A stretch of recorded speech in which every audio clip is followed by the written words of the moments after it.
Most people think financial freedom comes from earning more money. I used to believe that too. I had a well-paying career, I was doing everything right. And yet, I didn't feel free. It wasn't until I quit, sold almost everything, and completely redefined what freedom meant, that I realized most people's definition of financial freedom is completely wrong, and it keeps them trapped, even when they're earning good money. Let me explain. Before I tell you what financial freedom really is, let's test your definition. Which of these sounds like you? 1. Financial freedom means having enough money to never work again. 2. Once I hit X dollars per year, I'll finally feel free. 3. Financial freedom means buying whatever I want, whenever I want. Be honest, I believed all three at one point, but here's the problem. None of those definitions are actually freedom. They're just different forms of dependency. They think a bigger paycheck will finally unlock the life they have always dreamed of living. They think a promotion or a successful side hustle will finally unlock that life. For years, I dutifully followed the script society had written for me. Despite ticking all the right boxes, a persistent feeling of being trapped lingered. Let's compare money to time. Imagine your goal was time freedom. Would you willingly lock yourself in prison for 20 years just so you could have 10 years completely free at the end? Of course not. So why do we accept that trade-off financially? Why do we grind for 30 years, hoping to finally feel free at 65? Wouldn't it make more sense to design freedom across all 30 years? That's the shift. The conventional wisdom that more income equals more freedom is a deeply ingrained belief. It's the engine that drives consumer culture and the reason so many of us feel like we're running on a hamster wheel, working harder and harder just to stay in the same place. We're told to chase higher earnings at all costs, sacrificing our time, our health, and our relationships. Myth 1, never work again, a permanent vacation funded by a mountain of cash. Myth 2, the magic number, goalposts that always move. Myth 3, buying whatever you want, whenever you want. This is the hamster wheel of money you never escape. True freedom isn't the power to buy more, it's the power to need less. Imagine this glass represents your financial freedom, and the rice represents money.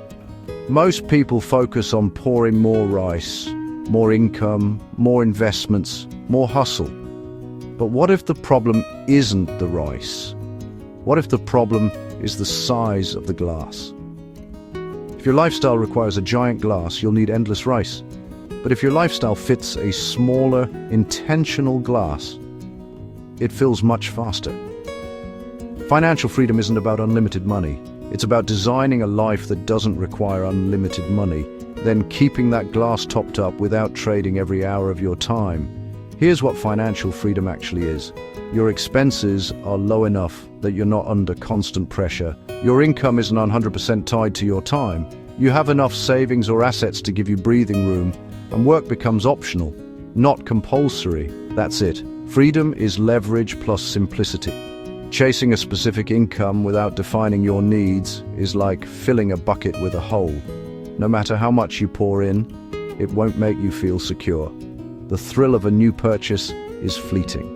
The desire for the next thing takes its place. It's the quiet confidence that your happiness isn't dependent on the next acquisition. By recognizing these beliefs as myths, we begin to build authentic, sustainable freedom, not dependent on endless growth or external validation. The focus shifts from accumulation to sufficiency. Step 1, design your lifestyle first. Where do I actually want to live? How much space do I truly need?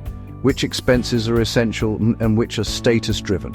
Freedom starts by questioning defaults. When I first calculated my minimum monthly needs, it was over $2,500, and that didn't include groceries. That number dictated my life. My options were limited, so I made a radical decision. I sold my house, I sold most of my possessions, I downsized into a van. My monthly needs dropped to around $200 plus groceries. Pressure disappeared, opportunities expanded, I could breathe. You don't have to move into a van, just reduce your must-haves to expand your options.